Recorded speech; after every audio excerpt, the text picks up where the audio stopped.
Hello YouTube, this is Scott Grammer and I am the Old Audio Guy, and I had promised you guys earlier a video about the Acoustic Research AR-6's that I am restoring, and well actually now I have finished restoring them and they are ready to be sold.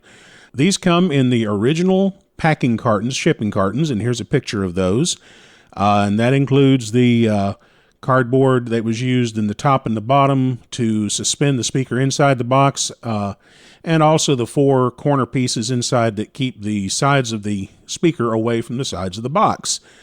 These speakers also have the papers on the back of the speakers. One has both papers, the other speaker only has one, unfortunately. Here we have a picture from a catalog showing the speakers as they were originally sold and showing what they sold for. And they're going to sell for a little more than that these days, but anyway. Here is a picture of the back of one of the woofers. As you can see, it is an Alnico magnet woofer. I have refoamed both of the woofers. One tweeter, as these speakers were received, was blown, and I have replaced it with another tweeter, a little bit more modern version of the same tweeter, also made by Acoustic Research.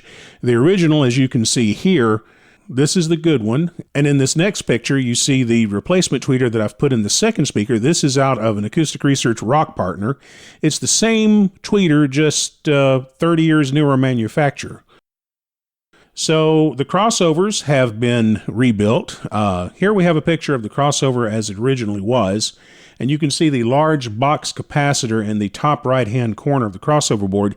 These caps in AR speakers, when they fail, they actually go open. It's the only electrolytic capacitors that I've seen do this. They actually will measure just a few fractions of a microfarad. They drop from their normal value down to a tiny little bit of capacitance, almost as if they were open. And the level controls in AR speakers also go bad, and usually they're irreparable. You just replace them. So what I've done is I have replaced the capacitor with Nichicon polypropylene capacitors, which I'll show you here. And here's a close-up of them. And here they are on the Mouser Electronics page where I purchased them. The level controls have been replaced with suitable wire-wound level controls. And here is a photo of one of the finished crossover boards. Now here, we'll show you the finished loudspeaker with the refoamed woofer. This is the one with the original tweeter. And this is the one with the replacement tweeter, again with the woofer refoamed and crossovers rebuilt. And here is one of them with the grill cloth on. I didn't take a picture of the other one because it essentially looks identical. The cabinets on these are in marvelous shape. The walnut is beautiful.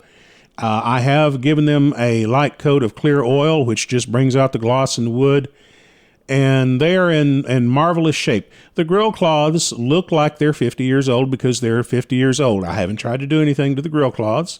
I'll leave that to the future owner. So there you are. I'll finish with the specifications from Acoustic Research, and these are for sale. You can contact me through redbankvintageaudio.com, and let me know if you're interested.